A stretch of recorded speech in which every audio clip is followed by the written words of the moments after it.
আমার কবিতার শিরোনাম বলকান্ডারী।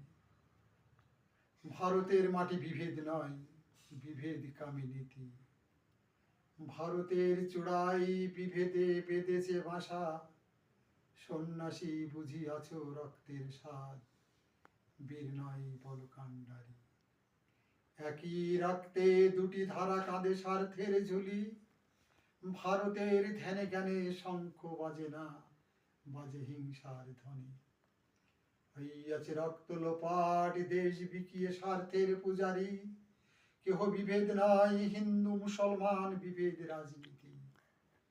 করিও না অপমান নেতাজিরে, সে যে আমাদের দামাল সবার তরে সবার সাথে। যখন বলেছিল চলো দিল্লির লাল কেল্লার পথে, রক্ত ঝরিয়ে করেছি জয়। ভারতের মাটি জাতি জ্ঞাতি করে সুবিনয়, করে না হিংসা হানাহানি অহংকার। হে মাতৃভূমি তুমি শক্তি, আমরা করিব মুক্তি। নিয়েছি মুক্তিপণ হিন্দু মুসলিমগণ। ভারতের বুকে বিভেদের জাল, জড়িলে জালে পড়িবে ঘালে। রেখো নীতির স্মরণ, অহিংসা নীতির তরে যখন ভারত ভেঙেছিলে।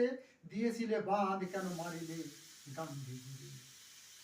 যাহার ইতিহাস ভারতের প্রতি অক্ষরে করেনি